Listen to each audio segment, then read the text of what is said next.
A Nigerian scam landed in the mail of a man from Escondido. He knew right away it was a scheme, but not everybody does. In fact, the FBI says in its latest report from 2020, it received a record number of internet crime complaints.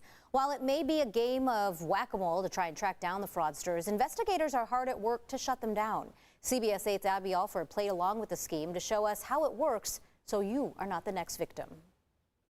We've had scams sent to our phones, email, and even in our mailbox. Well, one day an Escondido man opened the mail and he got a letter from France. He knew it was fake, so we decided to play along just to see what the scheme was all about. When Darren Bennett opened his mail, I was like, hey, I got a letter from France. Look at me. But the letter was written from a man in Spain. I just instantly started laughing, going, this is a new scam here. The letterhead was marked from an attorney named Jorge Antonio Capillo Abogados. It was addressed to Darren, claiming a dead distant relative left him 6.5 million euros. I have no idea, and he's not related to me. So the CBS 8 engineer shared it with the news department. My mother-in-law got this. She would be saying, hey, is this real? And she would think it is real. We shared it with the FBI, who confirms this is an advanced scheme or a variation of the Nigerian 419 letter fraud. At the end of the day, the criminal is trying to get money from you. We wanted to see how this scheme works.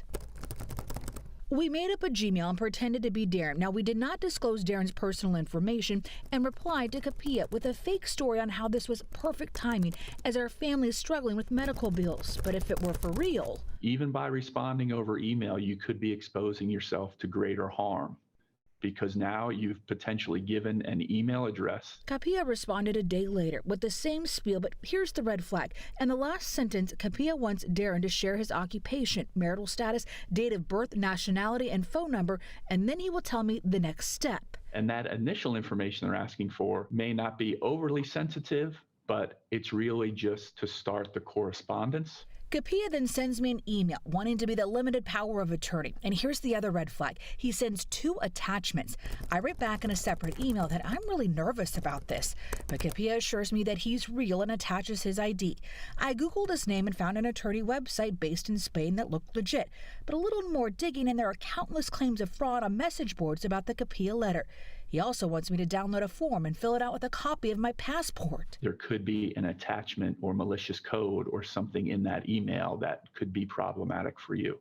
According to the FBI's Internet Crime Reports in 2020, California ranked #1 of the nearly 800,000 complaints filed in the U.S. and a record number amounting to $4 billion in losses. It's really not responding, not engaging. By the way, we never opened the attachments. We stopped communication and Capilla never wrote us back.